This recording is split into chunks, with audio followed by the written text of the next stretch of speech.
ज्यांनी पूर्वीच्या शिवसेनेचे आणि पूर्वीच्या राष्ट्रवादीचे आमदार फोडण्यासाठी या ठिकाणी आपली कर्तबगारी दाखवली, अशा बीजेपीच्या एका नेत्याच्या हातात ही निवडणूक देण्यात आली. पडद्यामागे त्यांनी सूत्र सांभाळली. हा जनतेचा कौल असा तो मनापासून स्वीकारला असा, पण हा रडीचा डाव खेळून मशीनचा दिलेला हा कौल आहे. हा मशीनचा कौल कसा स्वीकारू? जर अमेरिकेसारखा प्रगत देश आजही, ज्यांची टेक्नॉलॉजी आजही आपल्यापेक्षा 1000 पटीने मोठी आहे, ते जर आज बॅलेट पेपरवर आजही नाही का मतदान घेत असतील, तर भारतामध्ये काय एवढा अट्टहास आहे? माझं घर फक्त 652 मीटरच्या बाउंड्रीवर आहे. असं असताना मला उपरा म्हणण्यात आलं समोरच्या उमेदवाराकडून. माझ्यासोबत शरद पवार यांच्या राष्ट्रवादीचे नेते प्रशांतदादा जगताप आहेत. नुकतेच त्यांचा निसटता पराभव झालेला आहे. 7000 आणि त्याच्यावर काहीतरी मत होते, तितक्या मताच्या फरकाने त्यांचा पराभव झाला. दादा, प्रशांत जगतापांचं काय चुकलं नेमकं? पहिला प्रश्न. प्रशांत जगतापांचं काहीच चुकलं नाही आणि हडपसर विधानसभा मतदारसंघातल्या मतदारांचंही काही चुकलं नाही.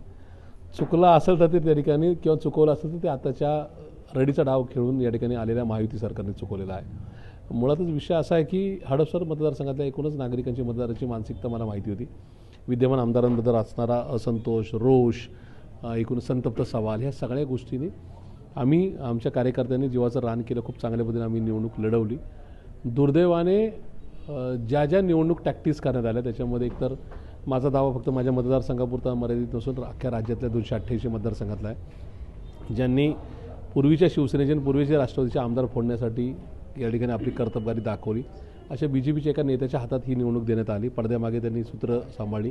इस्रायली टेक्नॉलॉजी वापरून माझ्या मतदारसंघात, राज्यातल्या 288 मतदारसंघामध्ये 15 ते 25% मतदान हे विजयी उमेदवारांना मिळून देण्यात आलं. अर्थात विजयी उमेदवार हे फक्त त्यांच्या पक्षाचे, आणि आमचे जे उर्वरित विजयी झालेले आहेत 46-47, त्यांनासुद्धा निसटता विजय मिळालेला आहे. एखाद दुसरा मान्य जितेंद्र आव्हाड साहेबांचा अपवाद वगळता एखाद दुसरा विजय हा 1200 मतं किंवा 1000 मतं किंवा 10,000 मतांनी मिळालेला विजय, त्यांनासुद्धा पाडण्याचा पुरेपूर प्रयत्न झाला होता. मान्य रोहितदादांनासुद्धा पाडण्याचा प्रयत्न झाला होता, पण कदाचित त्यांचे कॅल्क्युलेशन चुकले असेल की त्यांना असं वाटलं नसेल की हे एवढी मतं घेतील. तसंच प्रशांत जगतापच्या बाबतीतसुद्धा झालेलं आहे. माझा 7000 मतांनी पराभव हा कागदावर दिसत असला तरी 40 ते 45,000 मतांनी आपण विजय व्हायला पाहिजे, असा सगळे शासकीय ज्या काय नाही का संस्था आहेत त्यांचा रिपोर्ट क्लिअर होता.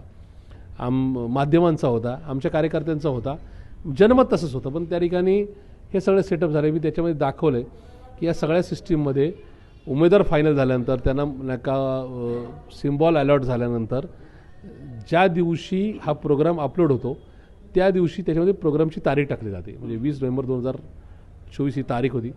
त्या दिवशी सकाळी 9 ते 4 या वेळेमध्ये त्या मशीननी व्हीव्हीपॅटनी काय करायचं आहे हा प्रोग्राम देण्यात आला, आणि त्याच्यामध्ये हे सगळं सेटअप झालेलं आहे. म्हणजे तुम्हाला तर मी राज्यात इतकी उदाहरणं दाखवली. म्हणजे माझ्याकडे शेजारी हांडेवाडी मगाशी ती रेकॉर्डिंग दाखवली होती प्रेस कॉन्फरन्स, ती आपल्याला मिळेल का? म्हणजे काय आहे त्याच्यामध्ये? ती रेकॉर्डिंग आहे, ज्याच्यामध्ये माझा दुसरा मोबाईल मधला आवाज आहे. तर त्या ठिकाणी एक कार्यकर्ता सगळ्या नाही का वोटिंग मशीन, म्हणजे वोटिंग सेंटरची माहिती घेतो आहे. कुठं मशीन स्लो चालू आहेत, कुठं फास्ट चालू आहेत. जिथं स्लो चालू आहेत ती स्लो चालणाऱ्या नाही का सेंटरवर ते सेंटर आपल्या बाजूने का परक्याच्या बाजूने आहे, समोरच्या उमेदवाराच्या बाजूने, हे सगळं चेक करून ती मशीन फास्ट करायची का नाही या संदर्भातल्या सूचना देतोय. अशा प्रकारच्या बऱ्याच क्लिप्स आहेत. ही पहिलीच क्लिप मी नाही का वाजवलेली आहे. 118 बूथ होते ना तुम्ही सध्या? नाही, मला माणिकजींनी नंबर दिला होता तुमचा. ते म्हटलं की 118 नंबरला मी तिथं काहीतरी ईव्हीएम स्लो चालतंय वाटतं. 118 स्लो आहे. हा बरोबर आहे. हा बरोबर ना. तर ते आपलं स्ट्रॉंग बूथ आहे का ते? म्हणजे शिवसेनेला जास्त मतदान होईल का त्या बूथवर? हो, आहे ना, असं आहे ना.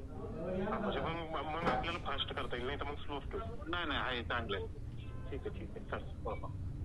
तर ही अशी संशयास्पद तुम्हाला असं वाटतं की तुमच्याकडे अशा किती क्लिप आहेत?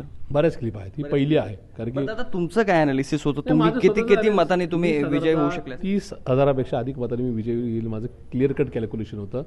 जनतेचा तो आवाज होता. असा असताना ह्या मशीन सेट करून हे सगळं करण्यात आलेलं आहे. मी मुळात एकदा सांगतो की हा जनतेचा कौल असा तो मनापासून स्वीकारला असा, पण हा रडीचा डाव खेळून मशीनचा दिलेला हा कौल आहे. हा मशीनचा कौल कसा स्वीकारू या संदर्भात आमची याचिका आम्ही दाखल करतोय की याच्यातली नाही का मशीन कशा टॅम्परिंग करण्यात आल्या, कशा प्रोग्राम देण्यात आल्या, हे नुसतं माझ्याच नाही तर राज्यातल्या सगळ्या मतदारसंघातल्या, त्याची चौकशी करण्यात यावी. हा पहिला भाग.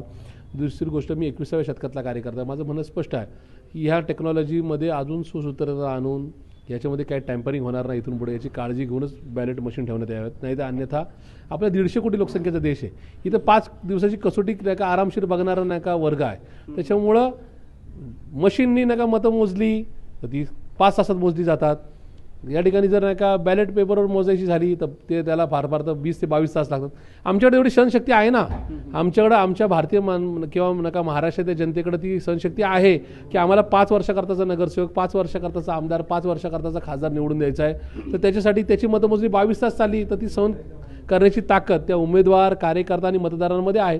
आमचं म्हणणं आहे की जर अमेरिकेसारखा प्रगत देश आजही, ज्यांची टेक्नॉलॉजी आजही आपल्यापेक्षा 1000 पटीने मोठी आहे, ते जर आज बॅलेट पेपरवर आजही नाही का मतदान घेत असतील तर भारतामध्ये काय एवढा अट्टहास आहे की या ठिकाणी नाही का बॅलेट मशीनवरच घेण्यात यावं. तुम्हाला पराभव झाल्यानंतर पवार साहेबांचा फोन आला का, किंवा इतर वरिष्ठ तुमच्या पक्षाचे नेते कोणाकोणाचे फोन आले? त्या दिवशी जसा कल बदलला तसाच नाही का आमचे कार्यकर्ते जे मतदान केंद्राच्या मतमोजणी केंद्राच्या बाहेर होते तिथं नाही का पार्टीचे आम्हाला मेसेज येत होते की आमच्या प्रदेशाध्यक्षांकडून, पवार साहेबांकडून निरोप आहे की तुम्ही व्हीव्हीपॅट मोजा, त्याच्यानंतर फेरमतमोजणीची मागणी करा. तशा प्रकारचे निरोप आले. आम्ही ते स्वीकारून लगेच परत मतमोजणी केंद्रात येऊन तशा प्रकारचे अर्जसुद्धा केले. पण हे एकूणच पार्टीच्या सुद्धा लक्षात आलं होतं की टॅम्परिंग झालेलं आहे, ह्याच्यात कट रचला गेलेला आहे. त्यामुळे जे झालं आहे ते समोर आलेलं आहे. पुढचे 1-2च प्रश्न आहेत. पर्सनल वार केला गेला आहे, तुमच्यावर व्यक्तिगत टीका केली गेलेली आहे या निवडणुकीदरम्यान? नाही, मुळात खूप टीका झाली या ठिकाणी. जो माझा मतदारसंघ हा 1.25 लाख मतदारांचा आहे, याच्यामध्ये साधारणतः 54% वर्ग हा परराज्यातून, परजिल्ह्यातून आलेला आहे. माझं घर फक्त 652 मीटरच्या बाउंड्रीवर आहे. असं असताना मला उपरा म्हणण्यात आलं समोरच्या उमेदवाराकडून. त्या संदर्भात सोशल नाही का प्लॅटफॉर्मवर खूप त्याचा गाजावाजा झाला. मी आता तर कॉर्पोरेशनच्या निवडणुकीला सुद्धा त्या मतदारांना म्हणजे आताच्या निवडणुकीला घातलीच, पण त्या मतदारांना आताही सांगतोय, तर प्रशांत जगतापचे कुटुंब प्रशांत जगतापचं कुटुंब 450 वर्षापासून जर वानवडीत आणि या मतदारसंघात राहत असेल आणि मला जर उपरा म्हटलं गेलं असेल, तुम्हाला ते कशामध्ये नाही का मोजतायत. त्याच्यामुळं जे उपरा म्हणतात त्यांना त्यांची जागा दाखवा, हा पहिला भाग. दुसरा भाग, मध्य काळामध्ये कोविडच्या काळात खूप काम केलं, तर मला कोविड झाल्यानंतर माझा चेहरा पॅरालाइज झाला होता. त्या चेहरा पॅरालाइज झाल्यानंतर सुद्धा मी येऊन इथं सरकारच्या विरोधात आंदोलन करतो.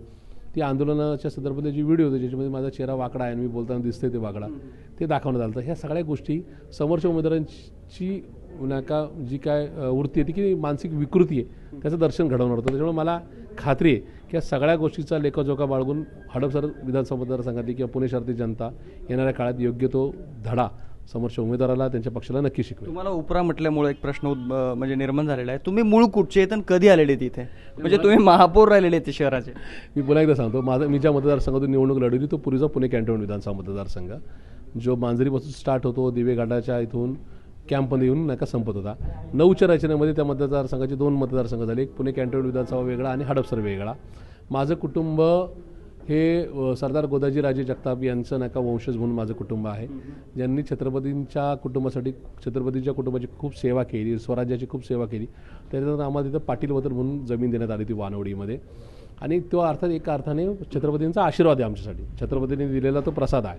त्यामुळे माझ्या राजकारणाच्या इतर पदांपेक्षा मला छत्रपतींनी दिलेला आशीर्वाद खूप महत्त्वाचा वाटतो, कारण की माझ्या जमिनीच्या आजही इतर हक्कामध्ये पाटील वतन लिहिलेलं आहे.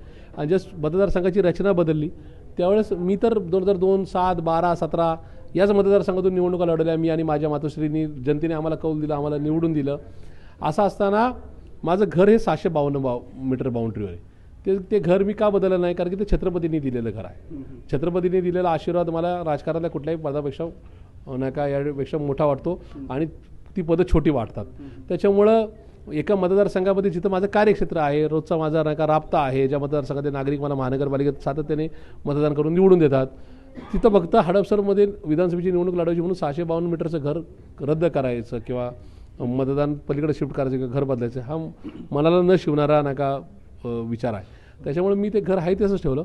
पण त्याचा चुकीच्या पद्धतीने गाजावाजा झाला. पण मला असं वाटतं की इथून पुढच्या काळामध्ये जे बार्शीवरून आलेत, अमरावतीवरून आलेत, धाराशिवमधून आलेत, नगर जिल्ह्यातून आलेत, सातारा, सांगली, कोल्हापूर किंवा बारामती, पुरंदरवरून आलेत, त्यांनी हे डोक्यात ठेवलं की प्रशांत जगतापच्या निमित्ताने आपल्याला टार्गेट करण्यात आलं आहे उपरा म्हणून. त्यामुळे उपरा किंवा घरचा बाहेरचा म्हणणाऱ्यांना त्यांना त्यांची जागा दाखवून द्या. त्यांना त्यांच्या पक्षाची, म्हणजे तो पक्ष कुठल्याही नका नेत्याचा असेल किंवा तो उमेदवार आज जरी विजय झालेला असेल तरी त्यांना त्यांची जागा ही हडपसर विधानसभा मतदारसंघातील जनता महानगरपालिकेच्या निमित्ताने नक्की दाखवून द्या. शेवटचा प्रश्न आहे, तुम्ही तुमचं एक लाईव्ह केलं होता 2 दिवसापूर्वी. तुम्ही म्हणाले की अर्जुनासारखं माझं टार्गेट माशीच्या डोळ्यावर ठरलेलं आहे. विधानसभेचा वचपा तुम्ही महानगरपालिकेच्या निवडणुकीत काढणार? 100% माझ्या पार्टीने माझ्यावर तेवढा विश्वास दाखवलेला आहे. येणाऱ्या महानगरपालिकेची रणनीती मी निश्चित ठरवेल, अर्थात ती महाविकास आघाडी म्हणून ठरवेल.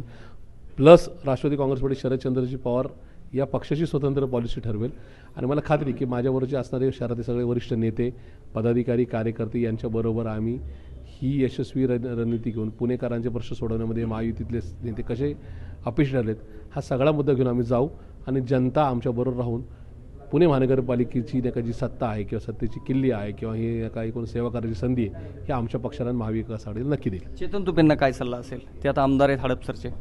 हे बघा आता ते त्या दिवशी मतमोजणी केंद्रातून बाहेर पडताना सुद्धा आवर्जून त्यांची माझी भेट झाली. त्यांना जरी तो मशीनमधला घोड असला तरी त्यांचं आम्ही अभिनंदन केलं. ह्या सगळ्या प्रक्रियेमध्ये मी एक परमपूज्य डॉक्टर बाबासाहेब आंबेडकरांना छत्रपती शिवाजी महाराजांना आयडॉल मानणारा मी कार्यकर्ता आहे.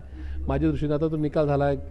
निवडणूक नका म्हणजे केंद्रीय निवडणूक आयोग काय निर्णय घेते पुढच्या काळामध्ये परत फेरमतदान किंवा काय हा विषय वेगळा असेल. पण आता ते आमदार म्हणून निवडून आलेत. त्यांनी हडपसर जनतेची नका सेवा करावी. घरचा बाहेरचा उपरा ह्या गोष्टी नका इथून पुढे काढू नये. हडपसरच्या जनतेसाठी प्रश्न जे सोडवले निश्चित नाही का त्यांचं अभिनंदन करू. हडपसरच्या जनतेला असंच पुन्हा कष्टात टाकलं तर त्यांच्याविरोधात रस्त्यावर येऊ. या ठिकाणी ही लढाई कुठली पर्सनल नाही, ही राजकीय लढाई. या राजकीय लढाईमध्ये कुठेही मला कुणालाच त्यांनाच नाही तर कुणालाच नाही का मला पर्सनली टार्गेट करायचं नाही. मी जनतेचा हा कौल पुढच्या काळामध्ये आणखीन घट्ट कसा होईल जास्त कसा वाढेल याच्यावर नक्की लक्ष केंद्रित करेल. दादा तुम्ही आमच्याशी बोललात. Thank you so much.